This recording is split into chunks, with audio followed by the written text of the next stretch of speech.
Microsoft recently announced the public preview of a brand new monitoring solution for Azure SQL. Azure SQL Database Watcher is a fully managed PaaS-based monitoring solution for Azure SQL workloads. It currently monitors Azure SQL Database, including Elastic Pools and Azure SQL Managed Instance. SQL Server running on top of an Azure VM is currently on the roadmap. Today, we're going to take a quick look at how to set up Database Watcher and explore the type of metrics that it provides for us. Before we do that, let's take a real quick look at the data flow architecture for this brand new Database Watcher service. So looking at our diagram right here, we're going to have a Database Watcher resource. And that particular resource is going to connect out to all of our Azure SQL targets. It could be Azure SQL databases, it could be Elastic Pools, or it could be Azure SQL Managed Instances. Once we actually go out and connect to our targets, we're then going to load our metric data into a data store. The data store could be an Azure Data Explorer cluster, or it could be a Custo database inside of the Microsoft Fabric real-time analytics engine. Once our data is actually stored there,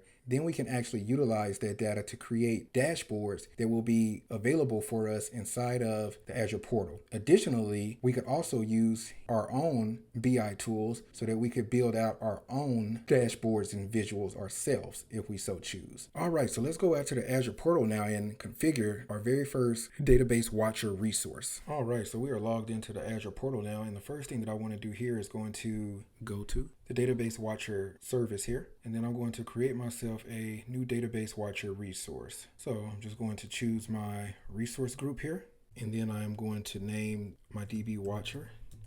I'll call it DB Watcher Instance. Then I'm going to choose a region. Right now, it is only available in one US region, so I'm going to choose that one US region, which is East US.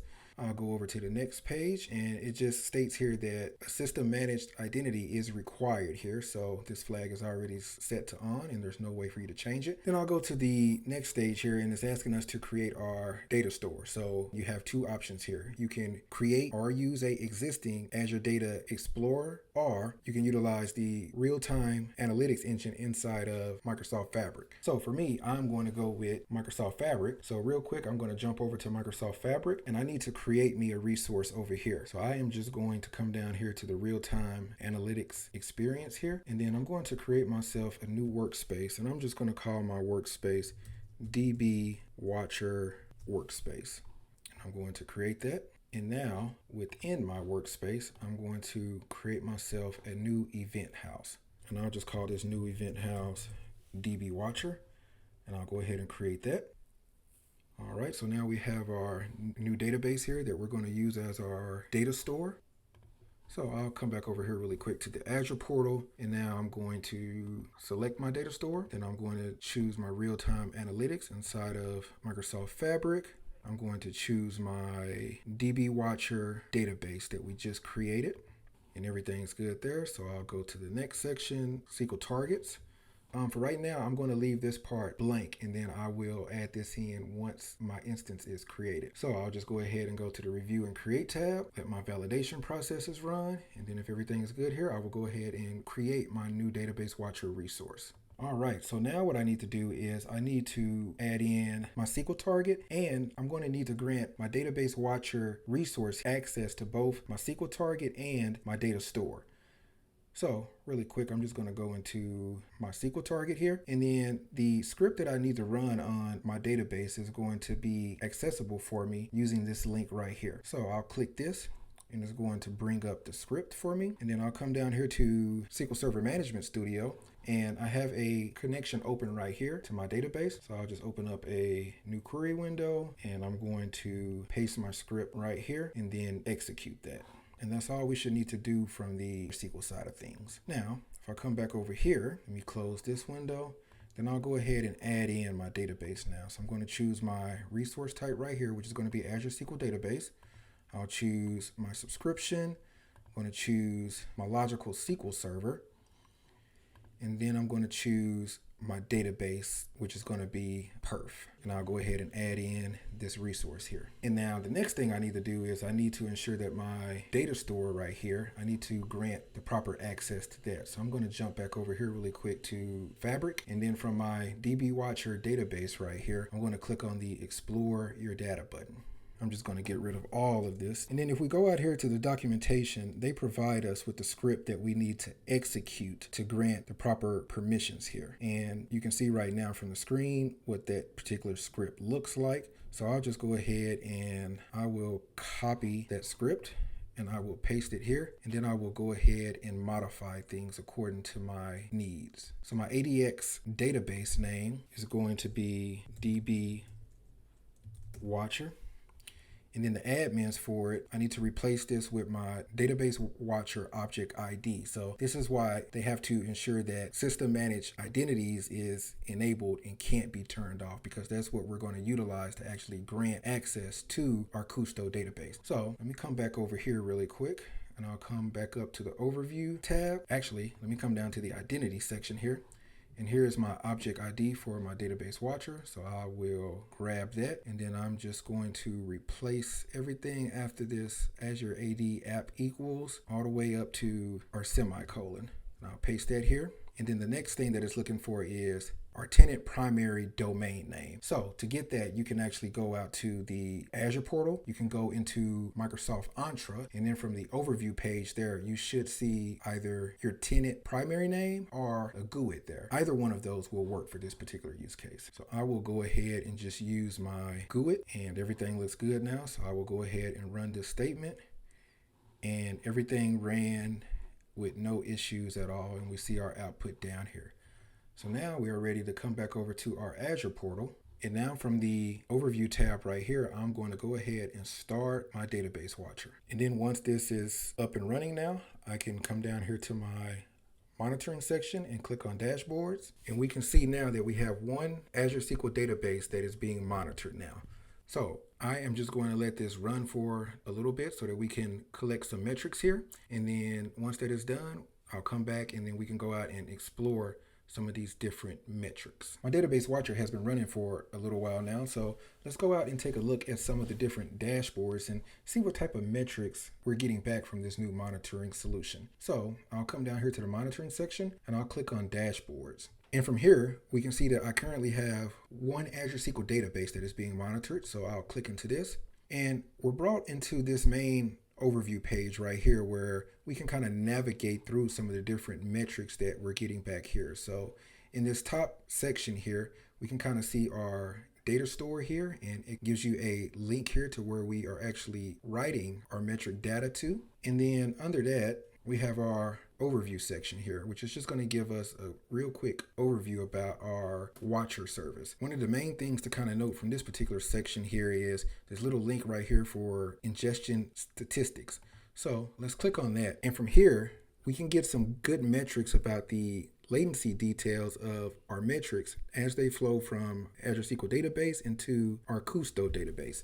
So we can kind of see the maximum latency, the number of rows that are being written, sample times, and so on. So just a great way for you to kind of understand the latency of your metric data. I'll close out of this. And then in this next section right here, we have some database heat maps, elastic pool heat maps, databases section, elastic pools, and top query section. Looking at our database heat map down here, if I scroll down a little bit lower, it's just going to give us a quick visual here about how our particular instance is performing based on these different metric options that we have right here. So CPU, IO, log writes, workers, requests, wait statistics, and so on. Now for my particular graph, we only have one heat map here because I only have one SQL database that is being monitored right now. But if you have more resources that are being monitored in your environment, then your heat map may look a little bit like this. But for our particular use case, since we only have this one database, this is what we get. So we're just going to play around with this and explore things a little bit more here. So I'm going to switch over now from our heat map section and go into databases. And then once again from here, we can see our one database that we're monitoring here. We can see the total uptime for our database. We can see the compute size, the replica type, if it's part of a elastic pool, and if we are low on storage right now. So a great overview here, but let's drill in a little bit more by clicking on our database name. And then once we do here, we're brought to a whole wealth of new information here.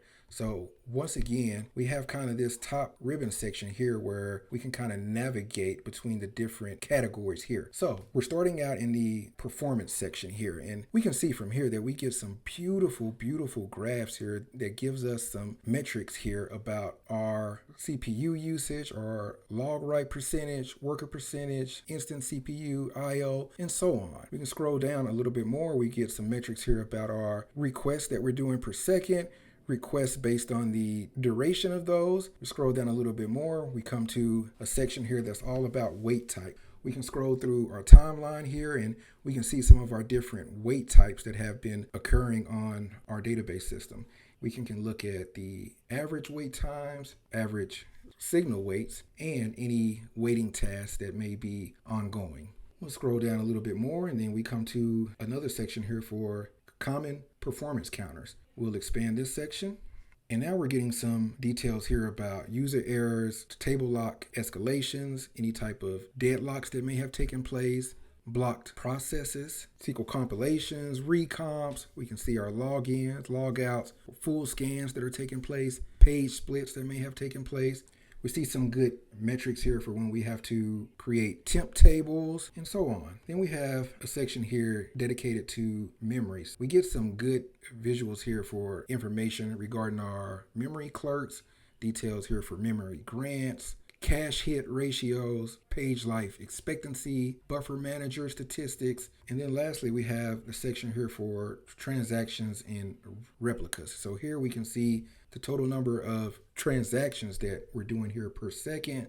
We can see our log flush rates here. And in the event that we did have some replicas for our database, we could then see some metrics here so that we can kind of understand some of the latency details there and the time that it actually takes to actually redo our logs onto that actual replica. So let's scroll back up here. And then we'll look at the next category, which is going to be our activity. And then from here, we get some details about the active sessions that are occurring on our database right now. So I do not have much of a workload running right now, but for this one session here, we can actually click on this. And then if we scroll down, we'll get more details here about our session here. So we can see our input text right here. We can get some good metrics back here about the different wait types, the login times, whether it's being blocked right now, query plan hashes, CPU time, and so on. So just a great way for you to get more metrics about your sessions that are actively running on your database instance right now. We come over to the next section right here for sessions. We get some great visuals here for user sessions, elapsed time and CPU, more statistics down here so we can see things like logical reads, physical reads, page server reads, writes, network reads, writes, and so on. Top query section, we actually get a tile view or a grid view here for us to kind of get more details back about our top queries that we have. So if we click on the first one here, then we can start to get a lot more information about this particular query. So we can see the different wait types that it has encountered. We can see the text for it. We can expand the details section down here and get even more details about this particular query. The next section here is going to be our storage section. We can kind of see some of our different usage details here over time. We can kind of see how both my allocated and used data here has been going up over time. Transaction log storage, we can kind of see how that has been increasing, then decreasing. TempDB storage, special purpose storage. We can kind of see some statistics down here for IO, so we can get some metrics here for our IOPS, throughput details, and latency details as well. Now we can drill down even deeper and start to look at our user tables that we have here. So for each of our user tables here, we get some good metrics back as far as the row counts, the use size, reserve size, partitions, compression types. We get some details here for different allocation types. And then we can actually click on one of our tables. So let's say I want to get more details here for my orders table. I can click on that and scroll down, and then I get even more metrics back about that particular table here. So let's go back up once again, and then the next section here is going to be for our indexes. So this just gives us an even deeper look now so that we can start to view the actual indexes on each of our tables here. So we can see if they are a non-clustered index, clustered index, compression types for operations taking place within these. Let's click on one of them here and scroll down a little bit.